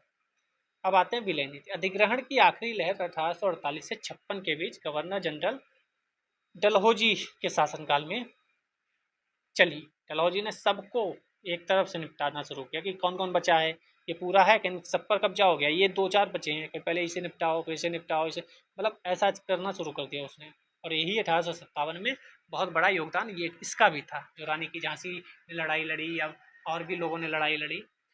खैर, डलहौजी ने एक नई नीति अपनाई, विलय नीति का नाम दिया गया। इस सिद्धांत इस तर्क पर आधारित था कि अगर किसी शासक की मृत्यु हो जाती है, उसका कोई पुरुष वारिस नहीं है, पुरुष वारिस, तो उसकी रियासत हड़प ली जाएगी, यानी कंपनी का भूभाग का हिस्सा वह बन जाएगा अगर उसका कोई पुरुष वारिस नहीं है, यानी कोई उसका लड़का नहीं है। तो सतारा को 1848, संबलपुर 1850, उदयपुर 1852, नागपुर 1853, झांसी 1854 अंग्रेजों ने हथिया लिया। यहाँ से क्या आएगा, क्रोनोलॉजी। सबसे पहले किसको, सतारा को, फिर किसको, संबल को, फिर किसको, उदयपुर को, फिर किसको, नागपुर को, फिर किसको, झांसी को। सुंज, सुंज से याद कर सकते हो, संज से याद कर सकते हो, कुछ भी याद करो, ये क्रोनोलॉजी में पूछ दिया जाएगा कि कैसे किसको मिला लिया, हड़प लिया। फिर 1856 में अवध किसी तरीके से नहीं नियंत्रण में आ रहा था, तो कहा अवध को हम कुशासन के आधार पर, मतलब खुद ही कह दिया कि राजा जी आप जो है ना सही से शासन चला नहीं पा रहे, जनता बहुत दुखी है। जनता उधर से कह रही नहीं हम नहीं दुखी हैं, कि नहीं तुम्हें पता नहीं है, तुम दुखी हो, बहुत दुखी हो, कुशासन है, शासन नहीं है, बहुत बेकार शासन चल रहा है, हटना पड़ेगा राजा को। जनता कह रही नहीं भाई हम नहीं कुशासन में हैं, हम बहुत बढ़िया शासन है, तुमसे तो बढ़िया ही है। नहीं ऐसा थोड़ी होता, हमने कह दिया। तो फिर वही बात हुई, हमने कह दिया तो कह दिया, और हम जनता की रक्षा के लिए कटिबद्ध हैं, इसलिए राजा साहब आपको हटना पड़ेगा। और इसी कुशासन के तौर पर अवध पर कब्जा करने को मजबूर हैं, यह कहकर कब्जा कर लिया गया। नवाब को गद्दी से हटा दिया गया। और इसलिए जो आप देखेंगे 1857 का जो युद्ध हुआ, उसमें जो लखनऊ था, भाभी बहुत ही अच्छे तरीके से प्रथम पंक्ति में आकर ये युद्ध लड़ता है। और वहाँ से रानी क्या नाम था वो कमेंट सेक्शन में बताएंगे, युद्ध में आ जाती है। अब हम कहानी देखते हैं। ये कहानी है, ये वाला पहला मैप जो है वो 1797 की कहानी है। प्लासी का युद्ध हो चुका था और आपका मैसूर का भी युद्ध हो चुका था। तो आप देखो, प्लासी और बक्सर के बाद ये वाला एरिया जो है, पीला वाला एरिया, ये तो कब्जे में आ गया। यहाँ पर थोड़ा सा कब्जे में आ गया है, इधर हैदराबाद टाइप, तो इधर मैसूर वाला भी थोड़ा सा कब्जे में आ गया। ठीक है, फिर चलते हैं अगला। अगला कब है? 1840। तो 1840 तक देखिए क्या क्या हुआ। ये पूरा एरिया कब्जे में है, ये पूरा एरिया ये मराठों को भी हराकर कब्जे में है। फिर आप देखोगे ये जो मैप है ये है 1857 का। 1857 तक ये पीला एरिया जितना है, पीला एरिया सिंध और इधर मराठा कब्जे में है। ये मैसूर तो कब्जे में था, आप कहोगे तो ये ऐसा क्यों है? क्योंकि मैसूर में वाड्यार वंश का शासन था। ठीक है, वाड्यार वंश का भी अप्रत्यक्ष रूप से कब्जे में था, लेकिन प्रत्यक्ष रूप से देखे तो नहीं था वह। ठीक है, बाकी यहाँ पर पंजाब को भी कर लिया था बाकी। ठीक है, नए शासन की स्थापना। गवर्नर जनरल वारेन हेस्टिंग्स 1773 से 85 तक रहा, जिन्होंने कंपनी की ताकत फैलाने में अहम भूमिका अदा की। हेस्टिंग्स के समय तक आते आते कंपनी न केवल बंगाल बल्कि बम्बई मद्रास में भी सत्ता हासिल कर चुकी थी। ब्रिटिश इलाके मोटे तौर पर प्रशासकीय इकाइयों में बटे हुए थे, जिन्हें प्रेसिडेंसी कहा जाता था। 3 प्रेसिडेंसी थी, एक बंगाल, एक मद्रास और एक बम्बई। हर एक का शासक गवर्नर के पास होता था। गवर्नर जनरल सबसे ऊपर था। वारेन हेस्टिंग्स ने कई प्रशासकीय सुधार किए। न्याय के क्षेत्र में उसके जो सुधार है वो उल्लेखनीय है। 1772 से एक नई व्यवस्था, न्याय व्यवस्था स्थापित की गई। इस व्यवस्था में प्रावधान किया गया हर जिले में 2 अदालत होगी, एक फौजदारी अदालत और एक दीवानी अदालत। कब कहा गया? 1772 में। कौन सा समय? इस समय था वारेन हेस्टिंग्स।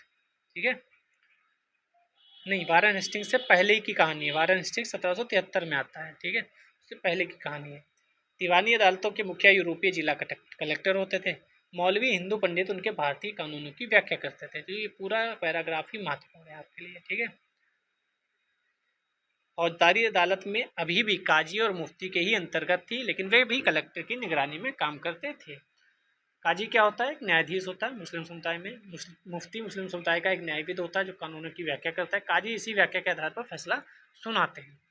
महाभियोग क्या होता है? तो आज भी देखते हैं आप, महाभियोग का मतलब राष्ट्रपति के खिलाफ लगाया जाता है। जब इंग्लैंड के हाउस ऑफ कॉमन्स में किसी व्यक्ति के खिलाफ दुराचरण का आरोप लगाया जाता है, तो हाउस ऑफ लॉर्ड्स में उस व्यक्ति के खिलाफ मुकदमा चलता है, उसे ही महाभियोग कहा जाता है।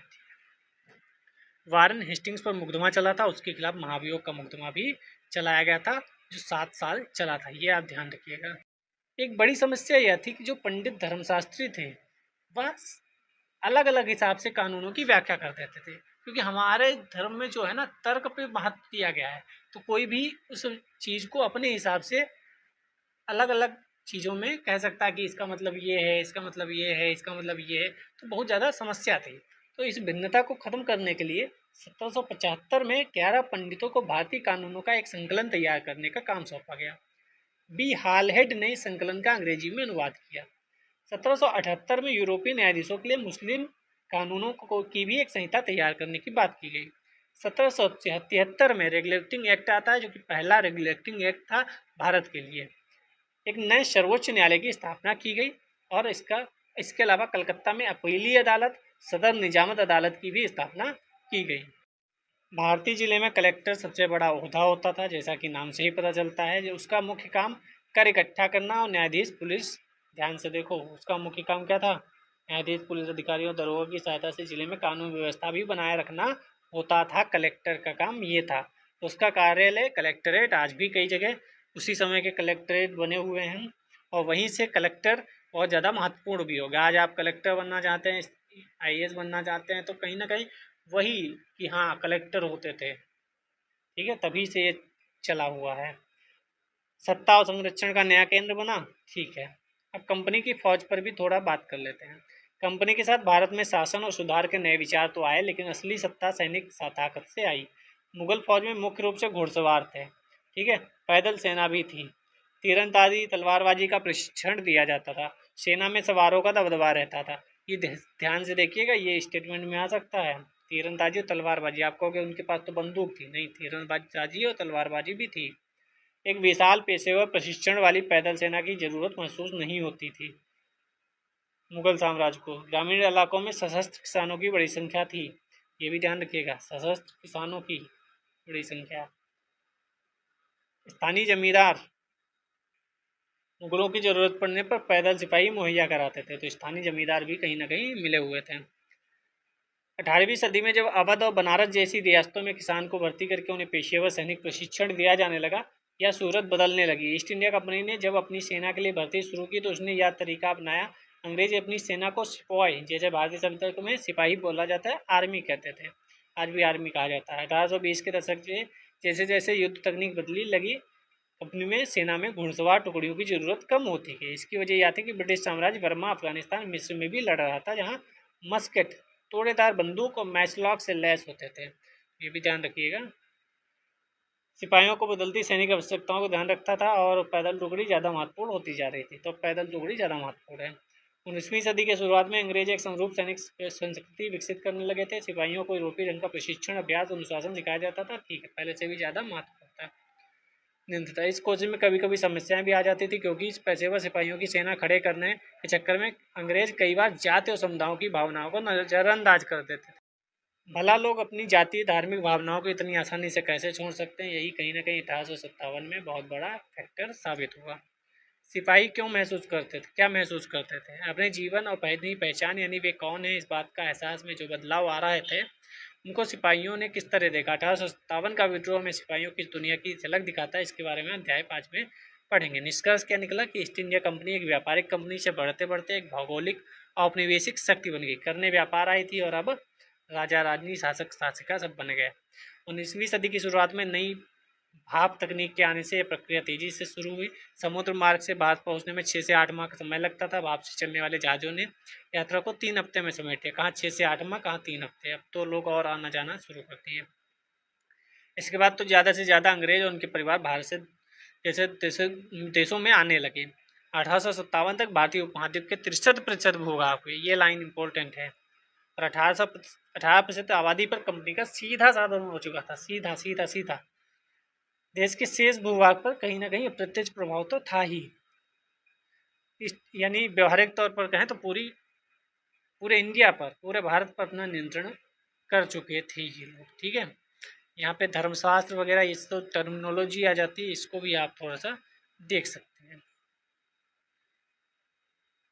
यहाँ क्या लिखा था, मैं सबके शत्रु और उत्पीड़क पर महाभियोग चला रहा हूँ। वारेन हेस्टिंग्स के महाभियोग की कार्रवाई के दौरान बर्क ने एक उत्तेजनापूर्ण भाषण दिया, जिसका एक हिस्सा इस प्रकार है, मैं उनके ऊपर भारत के लोगों की ओर से महाभियोग चला रहा हूँ। मतलब ये कहीं दिखा रहे थे कि भारत की ओर से महाभियोग चला रहे हैं, भारत के लोगों की तरफ से। वाह, जिनके अधिकारों को उनके पैरों तले रौंद दिया, वाह, जिनके देश को उन्होंने रेगिस्तान बना दिया, वाह। अंतिम में मानव स्वभाव के नाम पर, स्त्री पुरुष के नाम पर, उम्र के नाम पर और ओहदे के नाम पर मैं सबके साथ शत्रु उसके महाभियोग चला रहा हूँ, वाह। मतलब इनका कहना था कि देखो हम कितने अच्छे हैं, जिसने तुम्हें बर्बादी की उसके खिलाफ हम महाभियोग चला रहे हैं, वाह। अन्यत्र इसी समय दक्षिण अफ्रीका में दास व्यापार हो रहा था। इसको भी पॉज करके आप पढ़ लेंगे तो यहाँ से भी बहुत कुछ सीखने को मिल सकता है। बाकी ये सब आपकी करना है, लाइक कमेंट कर ही दिया होगा, मैंने बोला तो है नहीं, आप कर ही देते हैं तो क्या बोले बीच में, ठीक है। अगले चैप्टर में पढ़ेंगे हम ग्रामीण क्षेत्र पर शासन चलाना, ठीक है। मिलते हैं नेक्स्ट वीडियो में, तब तक अपना ध्यान रखिए। शाम को PYQ क्लास अवश्य देखिए, रात को 10 बजे। जय जय भारत।